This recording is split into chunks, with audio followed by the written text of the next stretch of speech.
Welcome you all. Zoom learning में आप सभी का स्वागत है। पिछले वीडियो में हम लोगों ने स्टार्ट किया था बिजनेस एंड इकोनॉमिक एक्टिविटीज, जिसमें से हम लोगों ने डिस्कस किया nature of human activities which is classified in two different categories, which is economic and non economic activities. And economic activities is further classified in three different categories, that is employment, profession and business, जिसे हमने separately discuss भी किया था। इसी के साथ इसी discussion को जारी रखते हुए शुरू करते हैं आज का वीडियो।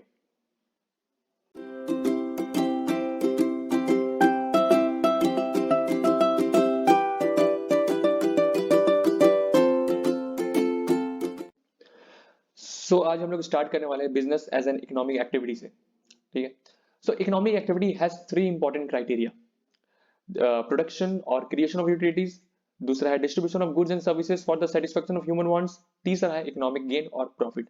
ठीक है, अगर कोई भी एक्टिविटी ये तीन क्राइटेरिया को फुलफिल कर रहा है, then that activity comes under economic activity category.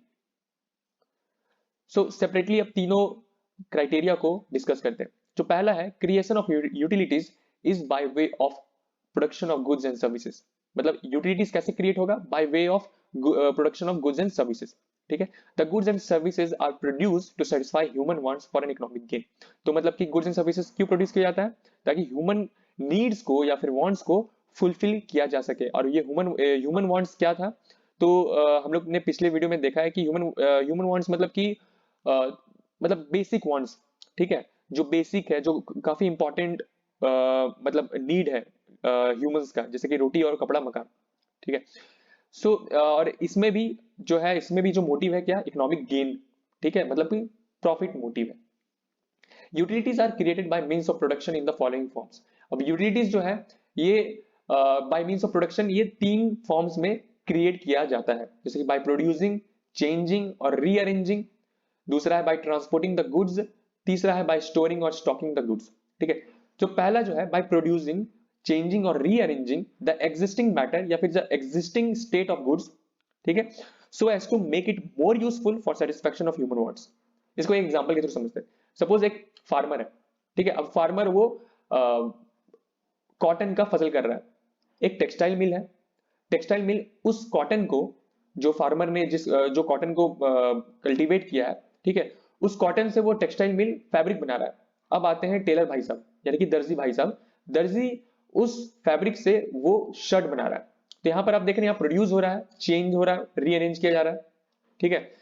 अब दूसरा जो है by transporting the goods, by transporting the goods from one place to another where they have greater demand. ठीक है, जैसे कि इसको भी एक एग्जांपल के थ्रू समझते हैं कि सपोज एक फार्मर है, अगर उसको वो मतलब कोई सब्जी उगाता है और उसको अपना सब्जी को बेचना है, तो घर बैठे तो बिकेगा नहीं।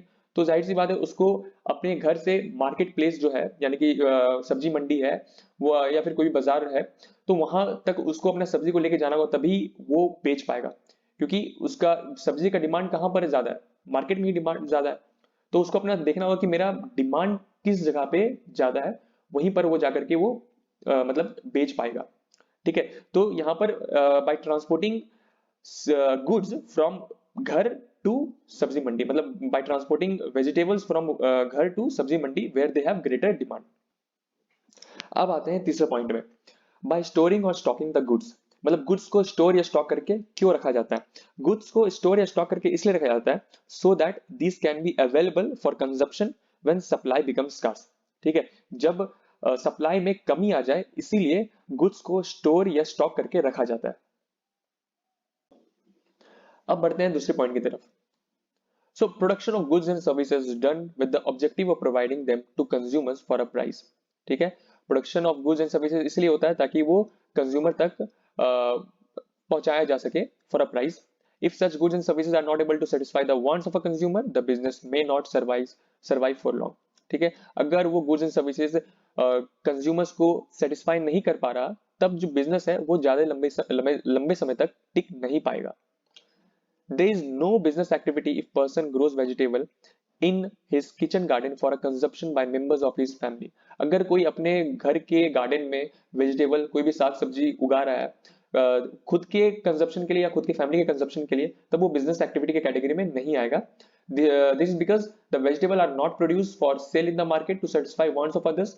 ठीक है, मतलब कि वो जो प्रोड्यूस कर रहा है वो किसी और के कोई बाहरी या फिर कोई बाहर के लोगों के सेटिस्फैक्शन को मतलब उनके वांट्स को सेटिस्फाई करने के लिए नहीं कर रहा, तो इसीलिए वो बिजनेस एक्टिविटी नहीं कहलाएगा, ठीक है।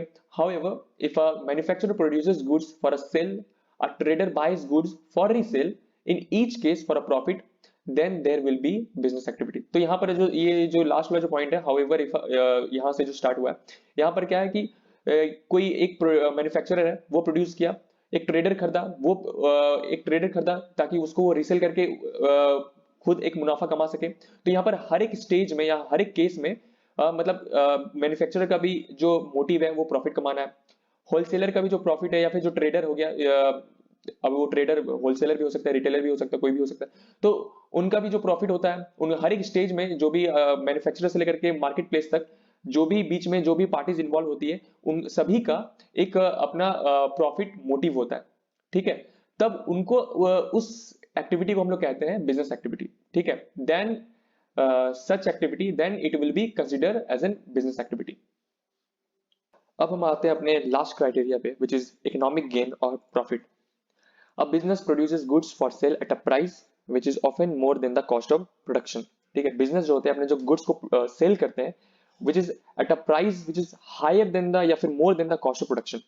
ठीक है, जो मतलब जो लागत लगा है, जो कॉस्ट जो इन्वॉल्व हुआ है while producing that particular goods, हाँ, और जो सेलिंग प्राइस है, वो सेलिंग प्राइस जो होता है वो कॉस्ट प्राइस से हायर होता है, एंड दोनों का जो डिफरेंसेस होता है वही बिजनेस के लिए प्रॉफिट होता है, which is the main motive of business. Without profit motive business will not be N economic activity.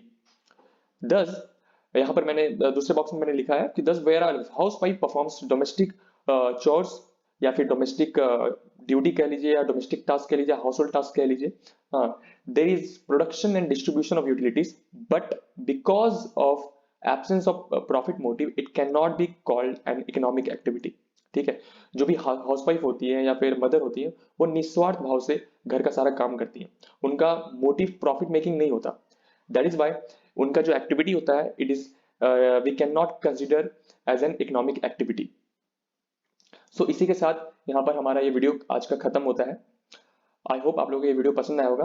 तब तक के लिए मिलते हैं अगले वीडियो में। धन्यवाद।